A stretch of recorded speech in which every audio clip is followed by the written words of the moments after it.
Starting off, Alex Cross in this version of him has dynamic relationships with all the women in his life. And your characters both bring different types of energy to him and a different sort of balance. So can you talk to me a little bit about your characters and their relationships with Alex and what we get to see on the screen? And I'll start with you, Samantha.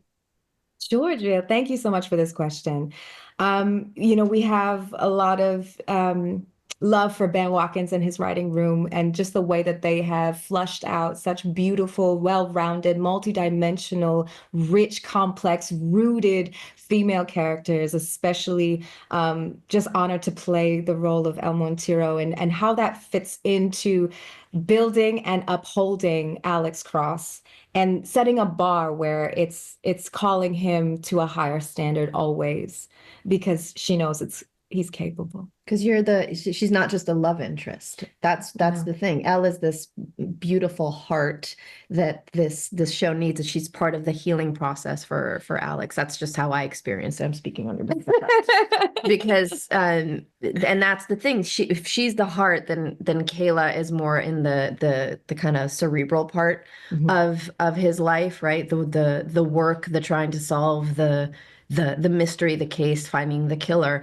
And that's what I play the FBI agent that helps him through this case. And that's kind of how we kind of, if she's the heart, the soul, the healing, Kayla belongs more in the cerebral, the chiming in the psychological chess game that they're playing.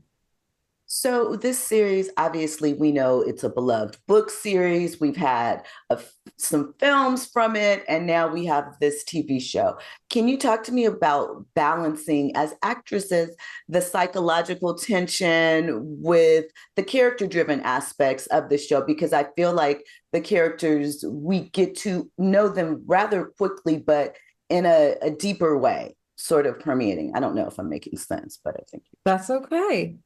That's okay. I feel like that's for you. Very interesting. Well, I mean, let me see if I can gather. Do you mean like the psychological aspects of within the crimes, within the crimes, but how it reflects back to Alex and his relationships, and we get to see that over the course of that. That's why I feel like it's more because like I live in that, like I don't go into the other. Yeah. Yes. There's I think that the approach that I had with this story was really making sure of who I was talking to in that moment. So as we have these dinner parties, or if we have dinner one-on-one, or when Alex comes into my home, into Elle's home, and we're sitting, which mask is he wearing? Is he wearing any mask? Because we all have to take it off at the door, right? Like when you get home from work.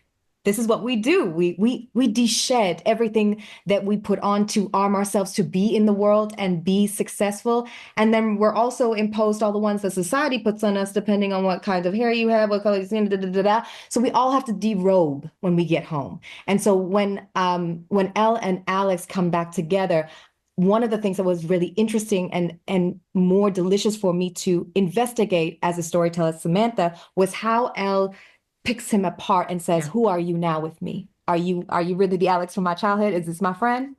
Or is this Detective Alex Cross? And what ended up happening was organically, we see the derobing. We see them be transparent with one another. And that is where the beauty really lies between them.